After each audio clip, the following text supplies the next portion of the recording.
로마서 1장 16절의 말씀이 되겠습니다. 내가 복음을 부끄러워하지 아니하노니 이 복음은 모든 믿는 자에게 구원을 주시는 하나님의 능력이 됨이라. 먼저는 유대인에게요 그리고 헬라인에게로다. 아멘. 복음의 사람이라는 제목으로 우리 3월의 첫째 주에 같이 은혜를 나누게 되기를 바랍니다. 오늘은 우리가 한 번쯤 생각해야 될 것은 우리 대한민국을 생각해야 됩니다. 이번 주에 대통령 선거가 있습니다. 진정 나라의 미래를 생각하는 이런 지도자가 반드시 선출이 되어야 됩니다.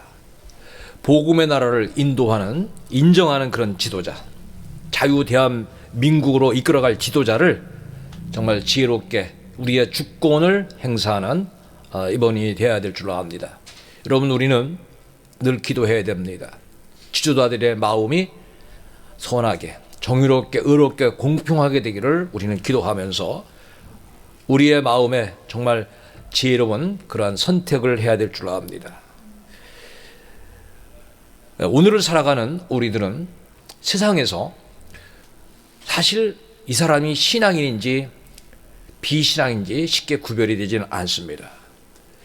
그러나 우리가 하나님을 믿는다면 분명히 복음의 사람은 그 신앙의 삶이 다른 것입니다. 여러분, 신앙생활 하면서 예수님 때문에 기뻐해야 됩니다. 기쁨이 있어야 되고 신앙의 감격이 있어야 되고, 그리고 우리의 신앙은 세상의 흐름과는 다른 모습이 있어야 되는 것입니다. 저는 오늘 이 예배를 통해서 우리의 모습이 정말 복음의 사람인가를 회복해가는 시간이 되기를 바라면서 오늘 말씀을 살피고자 합니다. 여러분, 우선 복음이 뭐냐? 쉽게 말합니다. 아주 쉽게 말하면 복음은 예수님입니다. 그리스도입니다. 이 복된 소식, 복음을 믿고 있느냐, 예수님을 믿고 있느냐, 예수님의 사람이냐, 이런 것을 묻고 있는 것입니다. 우리 그리스도인들의 가장 중요한 것은 신앙의 정체성입니다. 여러분, 우리는 두 개의 국적을 가지고 삽니다. 하나는 대한민국, 하나는 천국입니다. 믿습니까? 그 천국 시민 나온 사람이 바로 그리스도의 사람인 것입니다.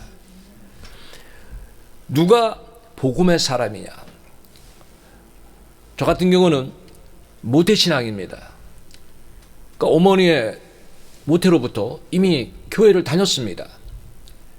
그래서 저는 제 나이만큼 신앙생활을 해봤습니다. 그러나 신앙생활의 결정적인 계기를 저한테 묻는다면 저는 고등학교 2학년 때라고 생각합니다. 2학년 때 성령 체험을 했고, 그때부터 제 기도 생활이 많이 시작이 되었습니다. 여러분, 주님을 만나는 계기가 분명히 있어야 됩니다.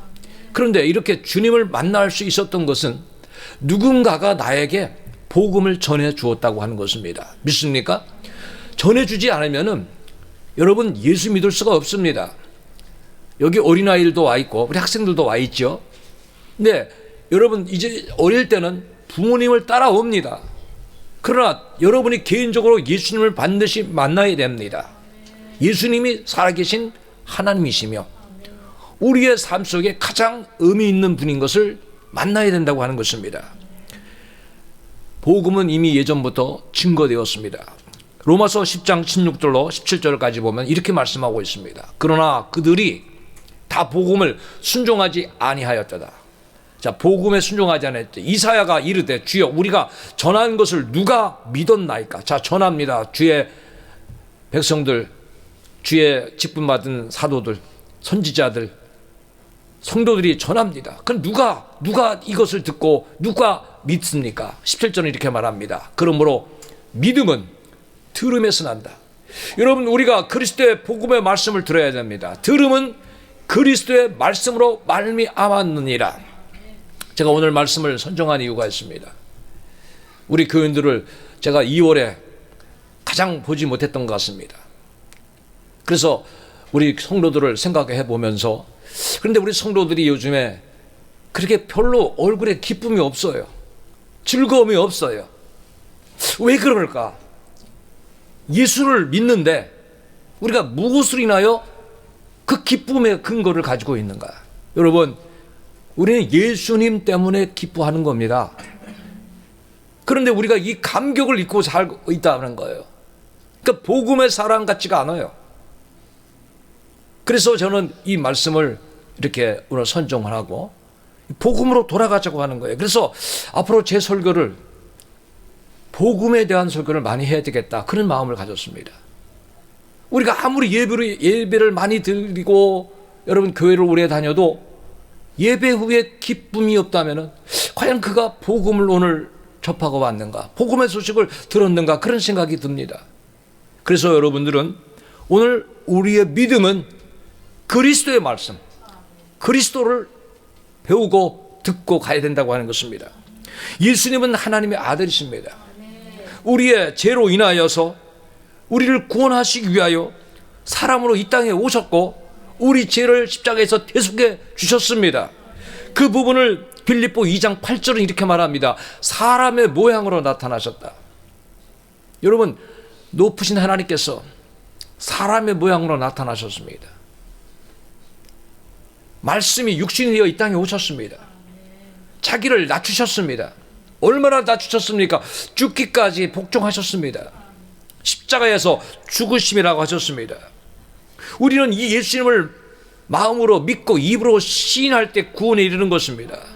여러분, 하나님께서 독생자를 이 땅에 보내셨습니다. 우리를 구원하시기 위하여. 다른 길이 없다고 하는 겁니다. 이것을 우리가 어떻게 해야 됩니까? 로마서 10장 9절은 말합니다. 내가 만일 내 입으로 예수를 주로 시인하여 또 하나님께서 그를 죽은 자 가운데서 살리신 것을 내 마음에 믿으면, 우리가 입으로 시인하고 마음으로 믿을 때 구원에 이르는 것입니다. 믿으시기 바랍니다. 예수님은 누구신가? 우리의 구주십니다. 우리의 죄를 대속해 주신 분입니다.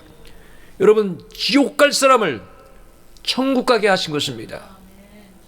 죽음의 세계에는 끝나는 것이 아닙니다. 심판이 있습니다. 여러분, 이 세상이 영원한 것 같지만은 빨리 지나갑니다.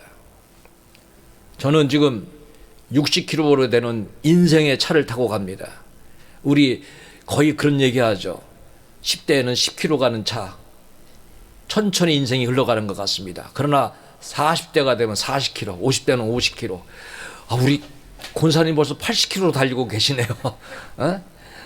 80대 되신 분은 80km. 지금 천국을 향하여 가는 겁니다. 여러분, 우리 삶을 머무르지 않습니다. 정말 머무르지 않습니다. 잠깐 우리는 이 땅을 나그네와 같이 살아가는 것입니다. 그러면 누가 복된 삶을 살아가느냐? 바로 예수님을 믿는 삶이라고 하는 거예요. 예수님과 동행하는 삶이에요. 여러분, 예수님을 믿는 사람에는 십자가의 도가 그 삶에 있어야 됩니다. 그래서 고린도전서 1장 18절은 이렇게 말합니다. 십자가의 도가 멸망하는 자들에게는 미련한 것이요, 구원을 받는 우리에게는 하나님의 능력이라. 여러분, 십자가의 도, 예수 믿으면 구원을 얻는다는 것, 예수님이 우리 위하여 십자가에 달려 돌아갔다는 것은 주님의 보혈은 나를 살렸다고 하는 것, 그 십자가의 도가 우리의 삶에 온전히 있어야 됩니다. 이 길 때문에 우리가 복된 삶을 산다고 하는 그 믿음 안에 굳건하게 서야 되는 것입니다. 지난 주일에 어떤 집사님이 저한테 커피 쿠폰을 이렇게 보내왔습니다. 케이크와 더불어 이렇게 먹을 수 있는 쿠폰을 보내왔습니다. 여러분, 작은 선물에도 감사하더라고요. 그런데 우리는 지금 작은 선물을 받은 정도가 아닙니다. 여러분, 예수 믿는 사람은 다 행복해야 됩니다. 왜 그렇습니까? 해봅시다. 나는 예수님 때문에 행복합니다. 예수님 때문에 행복한 사람이 작은 선물 하나에 슬퍼하거나 낙심할 필요가 없어요. 왜 그런가 하면 하나님 가장 큰 선물을 주셨어요. 에베소 2장 8절에 그런 말씀이 있죠. 너희는 그 은혜에 의하여, 하나님의 은혜, 그러니까 은혜라는 것은 거저 주는 거예요. 자격이 없는 사람에게 주는 거예요. 그 은혜에 의하여 믿음으로 말미암아 구원을 받았으니 이것은 너희에게서 난 것이 아니요 하나님의 선물이라. 할렐루야. 지금 우리가 이 믿음 안에 굳건하게 서야 돼요. 그러니까 예배를 드리면서 여러분, 우리는 세상의 동물과 다릅니다. 어떤 동물의 세계를 봐도 하나님을 예배드리는 동물은 없습니다. 소가 모여서 예배드리겠습니까? 돼지가 모여서 예배드립니까? 아니면 뭐 새들이 모여서 예배드립니까? 없습니다. 사람에게는 영혼을 사모하는 영혼을 하나님 주셨습니다. 그래서 지구상의 모든 인류를 조사해 보면 종교심을 갖고 있어요. 먹고 마시는 것보다 그 종교심을 더 높이고 있는 거예요. 여러분, 하나님을 경외하는 그 믿음, 하나님이 주신 선물이라고 하는 거예요. 이곳에 우리는 오늘 감사하면서 감격 속에서 기뻐하면서 신앙생활을 해나가야 된다고 하는 거예요. 이 믿음의 선물을 받았기 때문에 우리는 이제는 소망의 사람이 된 것입니다. 이것을 에베소서 2장 12절과 13절에 말합니다. 그때는 그리스도 밖에 있었고 이스라엘 나라 밖의 사람이라 약속의 언약들에 대하여는 외인이요 세상에서 소망이었고 하나님이 없는 자이더니 이제는 전에 멀리 있던 너희가 그리스도 예수 안에서 그리스도의 피로 가까워졌느니라. 믿습니까? 주의 보혈이 우리를 살렸다고 하는 거예요. 어떤 피도 우리를 대속해 줄 수가 없습니다. 거룩한 피가, 주의 보혈이 우리를 살렸다고 하는 거예요. 그래서 예수님은 마태복음 26장 28절에 이것은 제사함을 얻게 하려고 우리의 죄를 대속해 주시게 하여 많은 사람을 위하여 흘리는 바 나의 곧 언약의 피니라. 여러분, 우리가 제사함을 받게 하는 회개를 위해 복음이 전파되고 있다는 것을 알아야 돼요. 복음이 전파되면 회개가 일어나는 거예요. 그러니까 여러분, 예수를 믿으면서 회개하지 않은 삶, 이거는 문제가 있는 것입니다. 분명히 성경은 말합니다. 누가복음 24장 47절에 또 그의 이름으로 제사함을 받게 하는 회개가, 그렇죠? 제사함을 받게 하는 회개가 예루살렘으로 시작해 모든 족속에게 전파될 것이 기록되었다. 회개라는 것 자체가 방향을 바꾸는 겁니다. 세상을 향했던 삶이 하나님을 향하는 것입니다. 여러분, 우리 죄를 우리가 고백할 때 주의 보혈이 우리를 정결하게 해 주실 걸 믿습니다. 우리 주님이 지금 우리에게 요구하시는 것이 있어요. 예수 믿는 사람들에게 예수님이 강하게 말씀하십니다. 마태복음 3장 8절에 그러므로 회개에 합당한 열매를 맺어라. 그 열매로 그들을 알지니 그랬어요. 저는 가끔씩 이 말씀을 생각할 때 제 자신이 잘못된 삶을 너무 많이 살았다고 하는 생각을 해봅니다. 무엇이 열매로 하나님 앞에 내가 드리고 있는가? 여러분, 우리의 삶에 회개 열매가 있어야 돼요. 변화의 모습이 있어야 된다고 말해요. 세상 사람과 구별이 돼야 되는 거예요. 예수님이 이 땅에 오신 것이 누가복음 5장 38절에 이렇게 말씀해. 내가 의인을 부르러 온 것이 아니라 죄인을 불러 회개시키러 왔노라. 우리를 회개시키러 왔다. 그리고 로마서 2장 5절에는 이런 말씀을 주고 있습니다. 아직도 고집이 세서 내 고집과 회개하지 아니하는 마음이 있다고 하는 거예요. 여러분, 신앙생활에 교회 나와서 예배드릴 때 고집을 버리시게 되기를 바랍니다. 하나님께서 매 순간마다 매 입에마다 우리에게 회개를 촉구하시는데 여러분, 마음을 닫고 예배드리면 기쁨도 없어요. 은혜도 없어요. 신앙생활이 너무 힘들어요. 그러나 우리가 마음을 열 때는 주님의 은혜가 임하는 것입니다. 저는 그저 성경만 읽을 뿐인데 여러분, 성경 말씀을 들을 때 깨달음이 있는 것입니다. 그래서 예배에 기쁨과 소망이 넘치는 것입니다. 우리의 삶 속에 주님과 함께하는 것이 천국인 것입니다. 믿습니까? 우리 시간 찬송을 이 말씀 드리고 찬송을 듣도록 하겠습니다. 여러분, 복음이라고 하는 것은 참 기쁜 좋은 소식인데 복음의 핵심이 그리스도라 그랬죠. 그러면 복음의 사람은 내 삶에 그리스도가 있는 것입니다. 여러분, 그리스도가 우리 마음속에 있습니까? 여러분, 그리스도와 동행해야 됩니다. 갈라디아 2장 20절에 말씀하고 있죠. 내가 그리스도와 함께 십자가에 못 박혔나니. 그러니까 우리가 이제 자신을 부인해야 돼요. 세상적인 것, 여러분, 세상이 다 아닙니다. 세상의 모든 목표가 다 아닙니다. 이제는 내가 사는 것이 아니라 참는 그리스도는 내 안에 그리스도가 사시는 것이라 믿으시기 바랍니다. 그러니까 우리 안에 그리스도가 있어야 돼요. 그리스도와 동행해야 돼요. 이게 복음의 사람입니다. 여러분, 복음의 사람에는 변화가 있습니다. 빌립보서 3장 7절로 9절 거기 보면은 바울은 이렇게 말합니다. 내가 무엇인지 내게 유익하던 것. 여러분, 지금 우리가 세상에 살면서 이것도 이게 정말 귀하고 이것이 정말 우리 삶에 필요하다고 여기는 것들이 있을 것입니다. 그게 물질도 될 수도 있고, 그게 학위가 될 수도 있고, 그게 여러분 권세도 될 수 있습니다. 이런 모든 배경들을 귀하게 여기던 것을 바울은 그렇게 말합니다. 내가 그리스도를 위하여 다 해로 여긴다. 이게 믿음 성장하는데 이게 최고가 아니라는 것을 깨달았다고 하는 거예요. 그래서 그는 모든 것을 해로 여긴다. 여러분, 세상을 사랑하면 믿음 성장이 없습니다. 물질주의에 빠져도 믿음 성장 없고요. 향락에 빠져도, 쾌락에 빠져도, 어떤 취미에 깊이 빠져도 신앙 성장이 일어나지 않습니다. 어떤 신앙을 가져야 됩니까? 예수 그리스도를 아는 지식이 가장 구성하다. 이 믿음의 국관에 가셔야 됩니다. 그를 위하여 모든 것을 잃어버리고 배선물로 여긴다. 그러니까 하나님을 기뻐하는 삶, 하나님께 영광 누리는 삶을 위해서 모든 것을 버릴 수 있는 신앙으로 살아가는 자가 그리스도 안에서 발견된다고 하는 거예요. 그래서 그는 9절에 내가 그 안에서 발견되기 원한다. 여러분, 우리가 그리스도 안에서 발견되는 것은 믿음의 삶입니다. 믿으시기 바랍니다. 예수를 만난 삶은 변하는 거예요. 사울이 교회를 핍박했잖아요. 예수 믿는 사람을 핍박했잖아요. 다메섹 도상에서 예수님을 만났습니다. 만나니까 어떻게 됩니까? 변화가 됩니다. 하나님의 원수가 예수 그리스도의 사람을 핍박하던 그가 이제는 증인이 된 것입니다. 오늘 우리가 예수를 모시는 삶에 변화가 일어나야 됩니다. 이 시간에 찬송가 438장을 찬송하시고 계속해서 말씀을 듣도록 하겠습니다.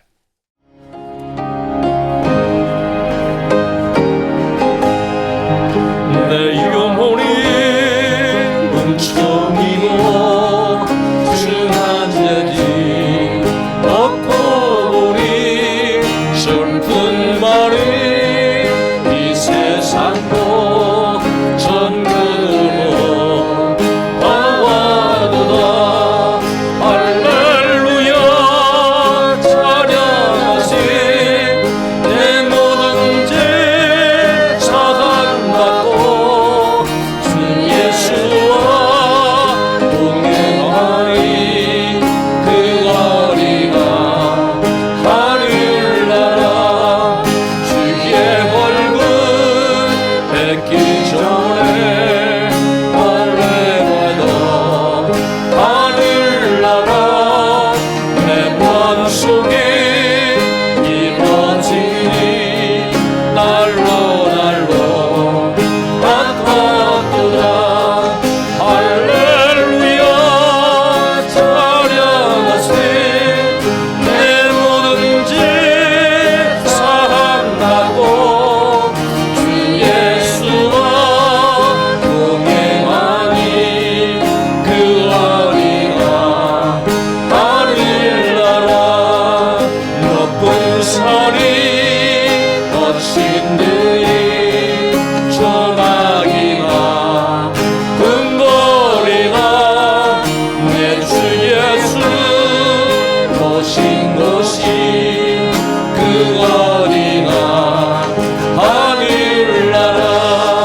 할렐루야 찬양하세 내 모든 죄 사함받고 주 예수와 동행하리 그 거리가 하늘나라. 할렐루야 할렐루야 찬양하세 내 모든 죄 사함받고 주 예수와 동행하리 그 어디가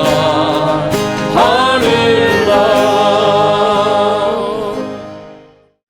제가 설교를 준비할 때는 몇 가지 책을 이렇게 참고를 자주 합니다. 그 가운데 세마 주제별 종합 자료 사전을 이렇게 많이 참고합니다. 오늘 설교를 준비할 때 그 내용 속에는 내가 어디서 왔으며 어디로 가느냐는 어떤 설교가 있었습니다. 그런데 그 설교 내용 중에 간증 실화가 이렇게 기록이 있어서 그 내용을 그대로 오늘 옮겨왔습니다. 어느 성형외과 의사가 의학 박사 학위를 받고 불광동에서 개인 병원을 열었습니다. 많은 사람이 몰려오기 시작했습니다. 병원은 규모가 커졌고 병실 수도 늘어갔습니다. 매일 수입이 굉장히 많이 들어왔습니다. 돈 버는 재미가 너무 좋았습니다.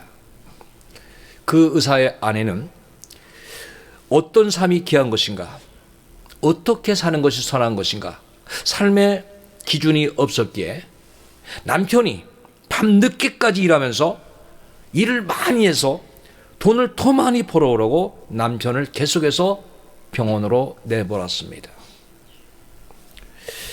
남편은 돈을 버는 기계처럼 그 아내는 늘 생각을 했습니다.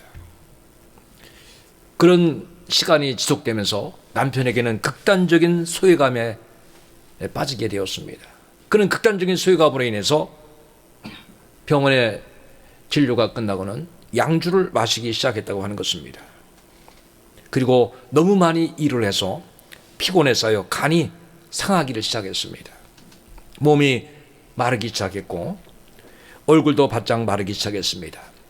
성형외과 의사지만은 스스로의 자기의 진단은 일어날 수가 없어서 원인을 몰랐습니다. 그러다가 그는 서울대학교 병원에 입원을 하게 되었고 수술을 하게 되었습니다. 그런데 수술실에 들어갔다가 얼마 있잖아 그는 수술을 집도한 의사가 다시 그 수술비를 봉합하는 그런 일이 일어났습니다. 그 이유는 너무 그 간이 아주 심하게 부패해서 제대로 수술을 할 수 없었기에 다시 꼬매고 말았다고 하는 것입니다. 그 의사는 교회 집사까지로 이렇게 직분을 받았던 사람입니다. 그러나 학위를 받고 돈을 벌면서 그는 물질 지상주의로 황금 만능주의로 그리고 자기 방식대로 자기 욕심대로 살기 위해 교회를 떠났던 사람입니다. 그러나 결국은 간암으로 죽게 되었습니다. 그의 배는 자꾸 부어오르기 시작했습니다. 그는 피를 토하기 시작했습니다. 찾아간 목사님의 손을 잡으면서 목사님 이제 내가 어떻게 하면 좋겠냐고 그는 물었습니다. 목사님은 그에게 이렇게 말했습니다. 이 박사 회개해야 하네.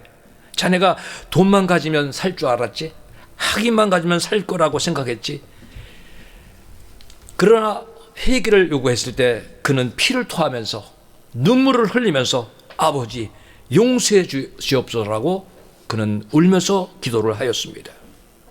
그 목사님은 개인 성찬기를 가지고 가서 피와 예수님의 피와 살이니 이것을 받아먹고 용서받으라고 성찬식을 그에게 행해 주었습니다. 목사님의 성찬을 받은 그는 눈물에 감사의 기도를 드렸습니다.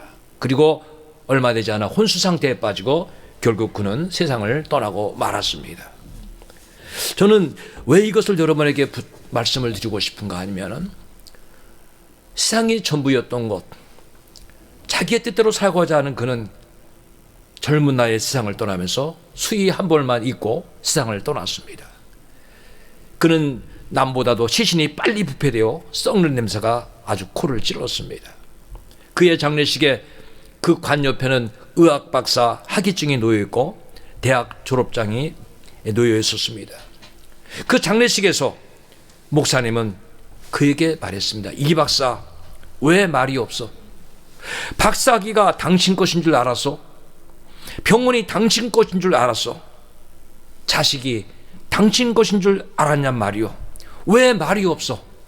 왜 침묵하고 하고 목사님도 눈물을 흘렸다고 하는 것입니다. 그 박사는 결국 자신의 아버지를 모시려고 했던 장지에 자기가 먼저 들어갔다고 하는 것입니다. 오래오래 그는 영원한 자기의 시대가 열릴 줄 알았지만은 정말 한순간에 그의 막은 내리고 말았다고 하는 것입니다.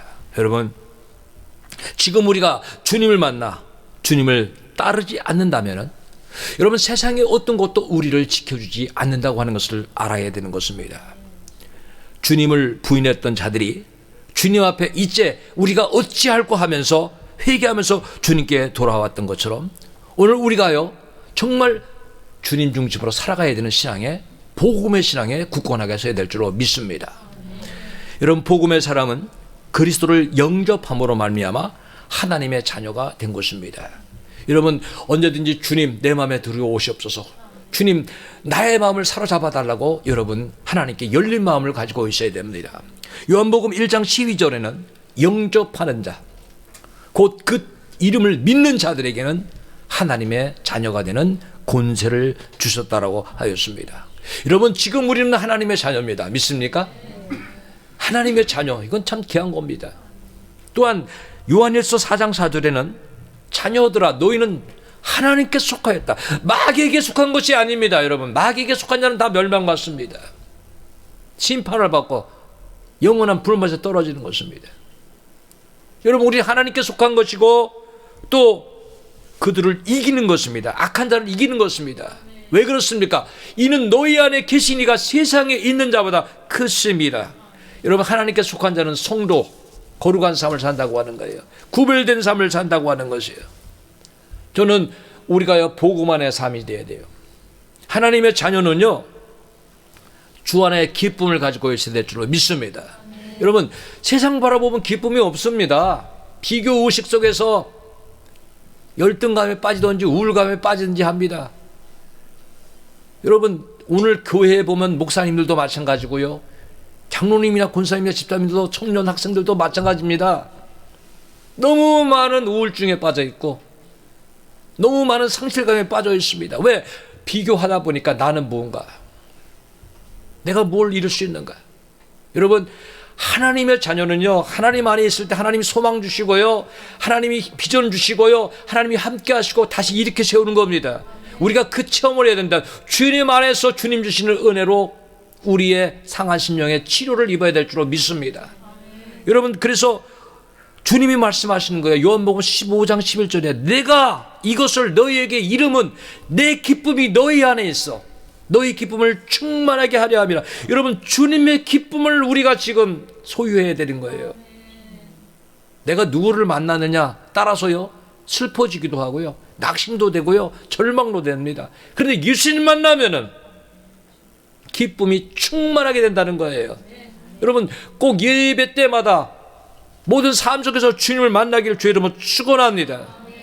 주 예수 내 맘에 들어와 계시는 변하여 새 사람 되고 내가 늘 바라던 참빛을 찾음도 주 예수 내 맘에 오심 주 예수 내 맘에 오심 주 예수 내 맘에 오심 몰밀듯 내 맘에 기쁨이 넘치는 주 예수 내 맘에 오심. 여러분, 주 예수 내 맘에 있을 때 상황이 기뻐할 수 없는데 우리는 기쁜 겁니다. 걱정과 염려가 되는데 걱정 염려를 맡기는 겁니다. 은혜 받은 성령 받은 제자들의 삶을 사도행전 13장 52절에는 이렇게 말씀하고 있습니다. 같이 읽어봅시다. 제자들은 기쁨과 성령이 충만하더라. 복음의 사람이 되니까 기쁨이 있었다고 하는 거죠. 성령이 충만한 거예요. 성령의 지배를 받은 거죠. 하나님은 소망의 하나님입니다. 로마서 15장 13절에 소망의 하나님이 뭘 먼저 주십니까? 모든 기쁨을 주시고 평강을 주시고 믿음 안에서 너희에게 충만하게 하시고 성령의 능력으로 소망이 넘치게 하시기를 원한다고 하는 거예요. 여러분, 세상에 주는 기쁨이 아니에요. 세상이 뺏어갈 수 없는 성령이 주신 기쁨이 있다고 하는 거예요. 데살로니가전서 1장 6절에 보면 누가 기쁨을 주시느냐? 또 너희는 많은 환난 가운데서 해봅시다. 성령의 기쁨으로. 성령께서 기쁨을 주시는 거예요. 하나님, 성령 하나님이 우리에게 기쁨을 주신다는 거예요. 그래서 기쁨으로 말씀을 받는 거예요. 그리고 그의 삶은 우리와 주를 본받은 정말 신실한 사역자들과 우리 주님을 본받는 자가 된다고 하는 거예요. 신앙생활하면서 여러분 변화가 일어나야 될 줄로 믿습니다. 우리가 예배 드리는 것, 또 교육을 받는 거는요, 변화를 지금 추구하는 겁니다. 여러분, 인간에게는요, 하나님이 놀라운 은혜를 주신 게 뭐냐면 변화될 수 있다는 거예요. 나이가 몇 살이 되든 간에 여러분 변화될 수가 있습니다. 변화되기 위해서는 마음의 변화를 받아야 돼요. 심령의 변화를 받아야 돼요. 우리 외형적인 변화는 일어나지 않습니다. 노쇠해가는 거죠. 쇠퇴해가는 거죠. 그러나 우리 심령이 변화되면 여러분 삶이 달라지는 것입니다. 우리 예수님이 이미 변화산상에서 그 변화의 모습을 이렇게 보여주십니다. 누가복음 9장 29절에 보니까 예수님은 기도하실 때, 여러분 언제 변화가 됩니까? 기도할 때, 말씀 들을 때, 성령의 체험이 있을 때, 예수님 만났을 때 변화가 되는데 용모가 변화되고 그것이 휘어져 광채가 났다 그랬어요.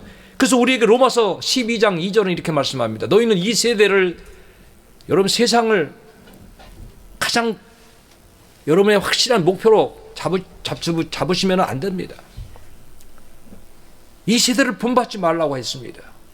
오직 마음을 새롭게 함으로 은혜 받는 것은 뭐냐? 마음을 새롭게 하는 거예요. 해봅시다. 마음을 새롭게. 고집 피부려 안 돼요. 마음을 단단하게 악하게 가지면은 절대로 우리에는 변화가 일어나지 않습니다. 마음을 새롭게 해야 돼요. 그래서 변화가 일어나면 여러분 변화는 하나님의 선하고 기뻐하신 뜻이 분별되는 역사가 일어나는 것입니다. 오늘 이런 은혜가 우리에게 있어야 됩니다. 이것이 그리스도의 사람입니다. 모세가 하나님께 나아갔을 때 변화가 됐습니다. 그것을 출애굽기 34장 29절에 이렇게 말씀하고 있습니다. 모세가 그 증거의 두 판을 모세의 손에 들고 시내산에서 내려오니, 자, 말씀을 받은 거죠. 말씀을 받고 온 거예요. 그러니까 우리가 말씀을 받으면 어떻게 됩니까? 시내산에서 내려올 때 자기가 여호와 말하였으므로, 말했다고 하는 것은 오늘 우리가 기도하는 겁니다. 그로 말미암아 얼굴에 피부에 광채가 났다. 예수 믿는 사람 은혜의 광채가 있어야 될 줄 믿습니다. 우리가 외모를 잘 꾸며서 외모를 이렇게 아름답게 꾸미자는 것이 아닙니다. 여러분 은혜의 광채가 있어야 될 줄로 믿습니다. 찬양하면서 찬양의 은혜가 있어야 되고요, 예배드리면서 예배의 은혜가 있어야 되며, 여러분 하나님 앞에 나와서 봉사하면서도 거기에 은혜가 있어야 되는 거예요. 근데 지금 우리는 그것을 너무도 잃어버리고 있다는 거예요. 이 모든 것이 회복되기를 주님의 이름으로 축원합니다. 여러분 또한 복음의 사람은 주님의 복음에 대하여 부끄러워하지 않는다고 하는 거예요. 여러분 예수 믿는 것을 부끄러워하지 않아야 됩니다. 예수 믿는 것은 축복입니다. 세상이 모르기 때문에 예수 믿는 것을 하찮게 여기고 있는 것입니다. 로마서 1장 16절 오늘 본문 아닙니까? 복음의 사람이 이렇게 말합니다. 내가 복음을 부끄러워하지 아니하노니, 이 복음은 모든 믿는 자에게 구원을 주시는 하나님의 능력이 됨이다. 구원해 주시는 거기 때문에 복음은요 능력이라고 하는 거예요. 죽을 자를 살리는 거예요. 지옥 갈 자를 천국으로 인도하는 거예요. 여러분 복음 때문에 우리에겐 사명이 있는 거예요. 복음의 사람에게는 사명감이 있는 거예요. 로마서 1장 5절에 보니까 이렇게 말합니다. 그로 말미암아, 복음으로 말미암아, 예수로 말미암아 우리가 은혜와 사도의 직분을 받아. 자, 은혜로 우리는 또한 성도의 직분을 받은 겁니다. 어떤 직분입니까? 그의 이름을 위하여 모든 이방 중에서 믿어 순종하게 하나니 복음을 증거하게 하는 그런 사명을 모두가 받았다고 하는 거예요. 왜 하나님께서 우리가 복음의 사람으로 복음을 증거하기 원합니까? 여러분 진정의 복음의 사람은 정체성이 분명합니다. 나는 예수님의 사람입니다. 예수 믿는 것이 가장 복된 것입니다. 우리끼리는 다 예수를 믿으니까 우리끼리 전도하지 않습니다. 그러나 여러분 안 믿는 사람 가운데 있을 때는 정체성이 드러날 수밖에 없는 겁니다. 저도 저를 몰랐어요. 그러나 안 믿는 자에 가보니까 안 믿는 자들에게 기도하게 되고 그들에게 복음을 말하게 되더라고요. 왜? 내가 예수 믿는 사람이라는 것을 감추게 되는 것이 아니라 드러내게 되는 것입니다. 여러분, 우리는 그런 삶에 있어야 되는 것입니다. 그래서 왜 증거해야 됩니까? 고린도전서 1장 21절에 말씀하고 있습니다. 하나님의 지혜에 있어서 이 세상이 자기 지혜로 하나님을 알지 못한다. 스스로 하나님을 믿지 않습니다. 하나님 찾지 않습니다. 그러므로 하나님께서는 전도에 미련한 것으로 믿는 자들을 구원하시기를 기뻐하셨도다. 미련해 보이지만 그게 가장 지혜로운 길이라고 하는 거예요. 여러분, 우리가 뭔가를 전해야 되는 거예요. 어디서 맛있는 거 먹고 좋은 걸 보고 오면 누군가에게 말하게 되잖아요. 그건 당연한 겁니다. 내가 좋은 것을 보고 오면 그건 말하는 겁니다. 아는 거 좋은 걸 말하는 것입니다. 예수 믿는 것, 여러분, 가장 복된 것입니다. 안 믿는 자에게 말하는 것입니다. 그것은 우리가 말을 하는 것은 우리의 사명인 거예요. 받아들이고 안 받아들이는 것은 그들의 삶이에요.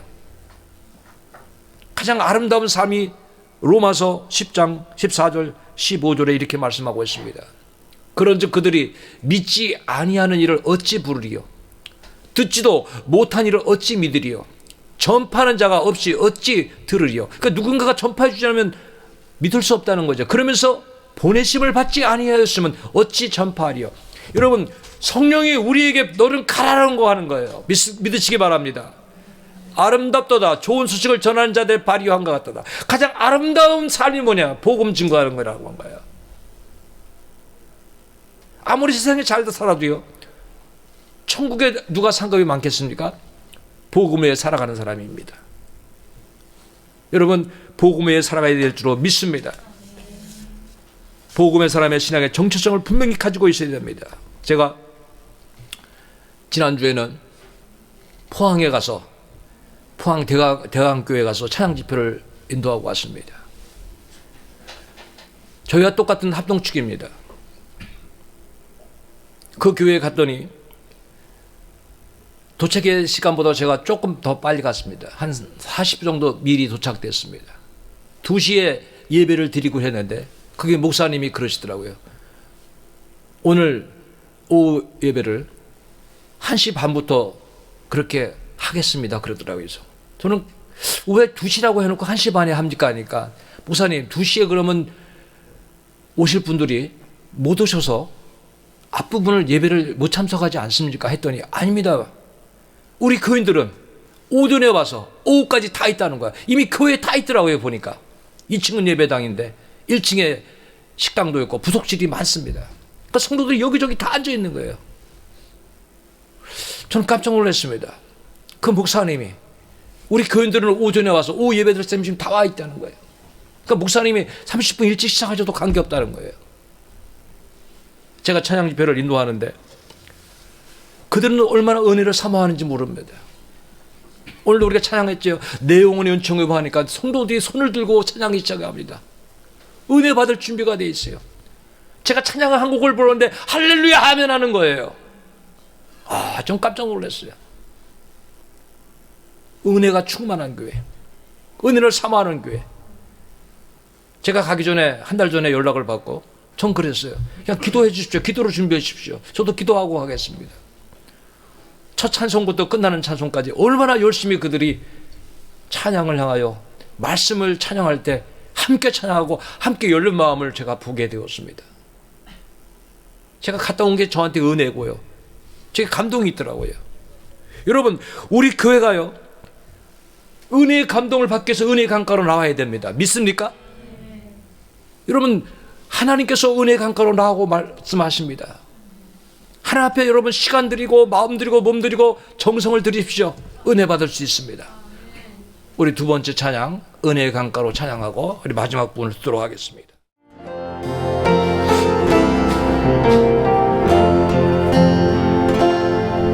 내 주의 은혜 강가로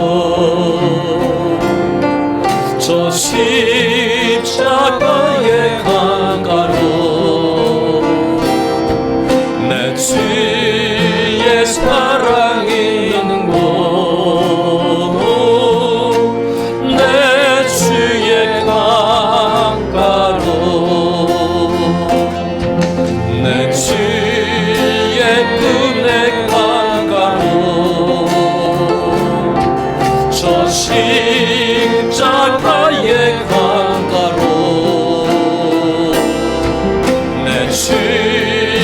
사랑 있는 곳 내 주의 강가로 가란 나의 영혼이 생수로 가득 채우소서 피곤한 내 영혼이에 내 주의 은혜 강가로 저 십자가의 강가로 내 주의 사랑 있는 곳 내 주의 강가로. 무디 목사님께서 이런 글을 남겼던 것을 제가 여러분에게 이 시간 읽어드리려고 합니다. 말씀대로 생활하지 않는 그리스도인들의 14가지. 복음의 사람인데 이렇게 살지 않는다는 것을 기록한 글을 제가 그대로 옮겨왔습니다. 첫 번째는 너는 나를 주님이라고 하면서 나에게 복종하지 않는구나. 여러분, 주님이라고 부르면서 복종하지 않는다는 것. 두 번째는 너는 나를 빛이라고 하면서도 나를 보지 않는구나. 빛을 바라보지 않는다는 거예요. 너는 나를 길이라고 하면서도 나를 따라 행하지 않는구나. 너는 나를 생명이라고 하면서도 나를 원치 않는구나. 너는 나를 지혜롭다고 하면서 따르지 않는구나. 너는 나를 아름답다고 하면서 사랑하지 않는구나. 너는 나를 부요하다고 하면서 나에게 구하지 않는구나. 너는 나를 영원하다고 하면서 나를 찾지 않는구나. 너는 나를 은혜롭다고 하면서 신뢰하지 않는구나.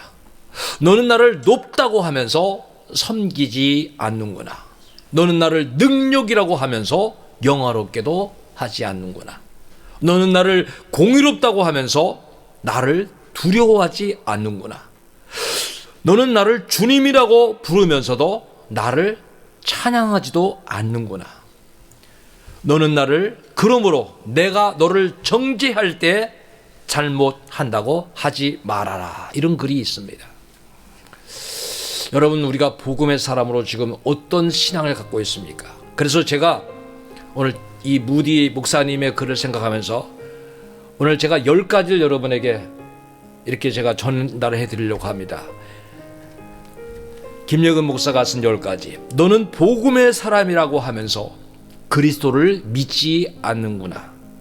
너는 복음의 사람이라고 하면서 기쁨과 평안을 잃었구나. 너는 복음의 사람이라고 하면서 변화가 없고 회개도 없구나. 너는 복음의 사람이라고 하면서 복음을 자랑하지도 않는구나.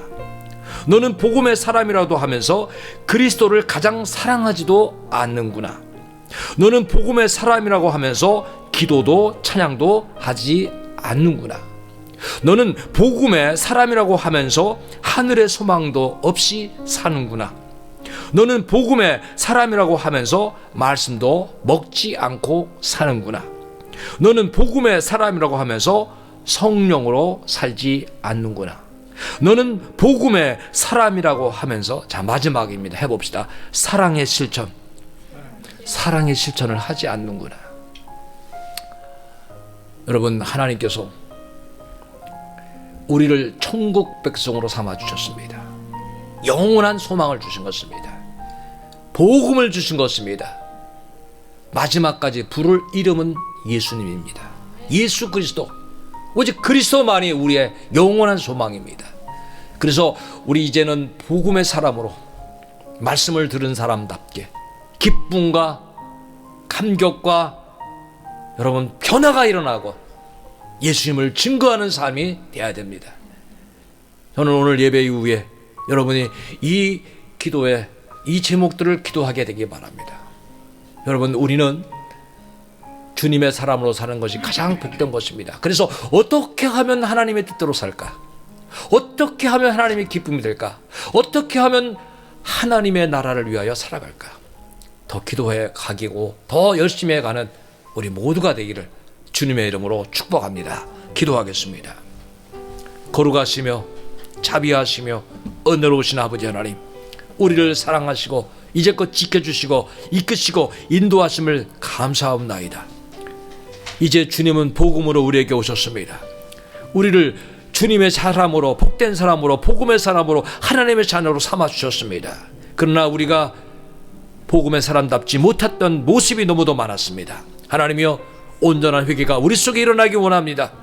주님의 말씀 속에 우리의 마음을 열고 우리의 고집을 벗어버리고 우리의 완고함을 벗어버리고 주님 앞에 믿음으로 나가기 원합니다. 하나님이여, 우리의 심령들을 주의 보혈로 씻어주시고 치료하여 주시고 쉼을 주시고 믿음 가운데, 기쁨 가운데, 소망 가운데, 감사와 감격과 은혜 가운데 충만케 하여 주옵소서. 하늘의 소망을 가지고 살고 하나님의 뜻을 귀하게 여기며 하나님의 기쁨이 되도록 인도하여 주옵소서. 이제는 복음의 사람으로 살아가는 우리 모두가 되게 하여 주셔서 복음에 하여 살고 복음에 하여 죽는 우리의 신앙이 되게 하여 주옵소서. 모두의 삶을 이끌어 주실 것 믿습니다. 예수 그리스도의 이름으로 감사하며 기도하옵나이다. 아멘.